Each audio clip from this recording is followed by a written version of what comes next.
Okay, once you've created an account on Wix, you're going to create a new website.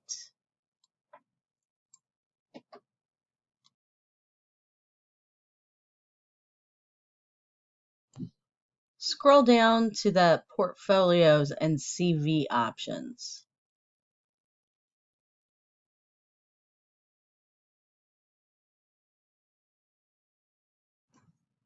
Okay, we have learned this the hard way, that you don't want to let the ADI, it just really, it's very difficult to manipulate. So just go with this one and you'll be happy that you did.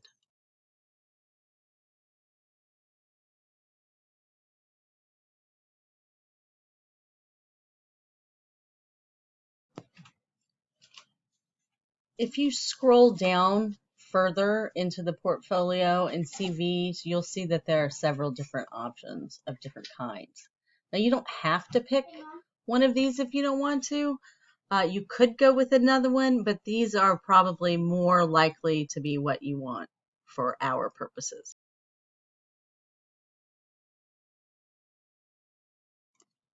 Go ahead and spend some time digging in and seeing the things you like and things you don't like. But at the end of the day, there are lots of options and you can edit any part of it. I ended up not going with this political candidate one. But it really doesn't matter. You can change nearly. At this point, I was just like, I just want to see a really simple one and I can fix it however I want.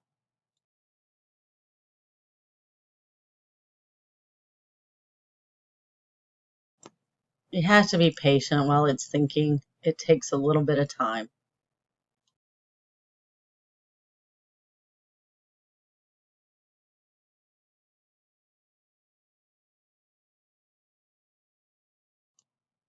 Okay, so you're going to hop in pretty fast and you'll see this is what the page looks like in editing mode. Do you see these dots, these dotted lines? These you don't want to mess with, okay? You want to keep your text inside on both sides. This up here is the header, and then this is the main page.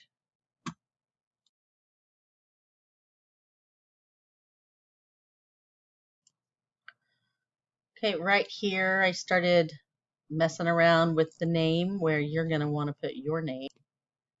And you can see that there are different fonts that you can mess with, different sizes. You can change the color, you can change the bold, you can change the highlighting.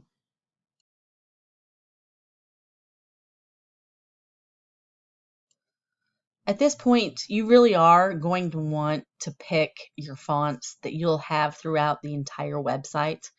You're going to want to pick the sizes and the color, any effects that you have. And remember what we've learned about using large size fonts so that people can actually see it, and putting them inside of a kind of a font that's not going to clash, that's easy to read for people who have, sight problems maybe. Remember to limit yourself to 2 to 3 different fonts for the entire website. I would have a really easy to read big one for your name, and then a medium one for titles, and then you're going to want to have a font size that is legible for the paragraph stuff, right? Notice that there are some pre-built heading styles in different sizes that you would probably want to write down if you picked a certain one and you want to remember it. In a second, it'll show you how you're actually able to change it throughout the entire website.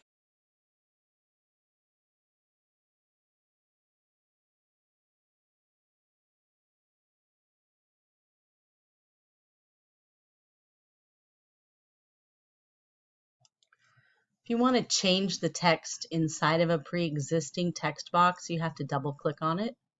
Notice that I just deleted all the pictures, and that's perfectly fine. It's okay. You cannot break it. Delete whatever you don't like.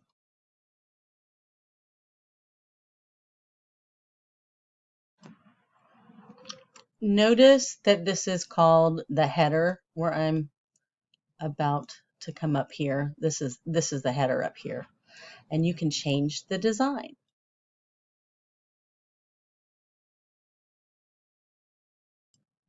Scroll through until you.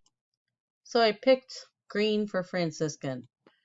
Mess around with the colors and the shades of the side the sides and of the middle. Really spend some time on this with the different effects. Play around with it, because whatever you create on this first landing page is really going to be what it's going to set the tone for the rest of the entire website. Okay, so be really happy with this first page.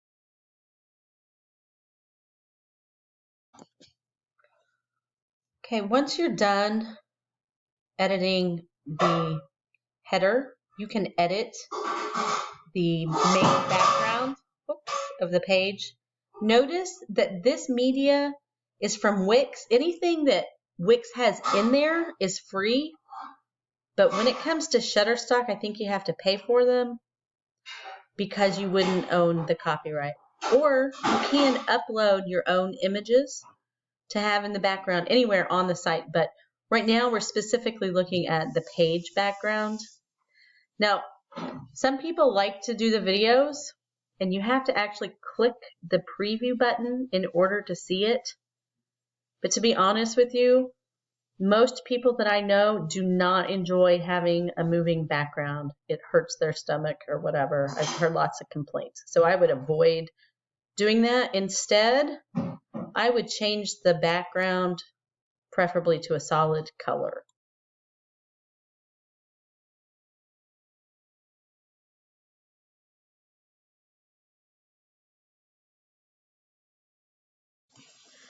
Okay, once you decide on your final background, you can apply it to all of the pages by clicking that little button right there. Don't choose that option until after you're absolutely positively sure that's the color scheme, that's what you want to apply to every single page.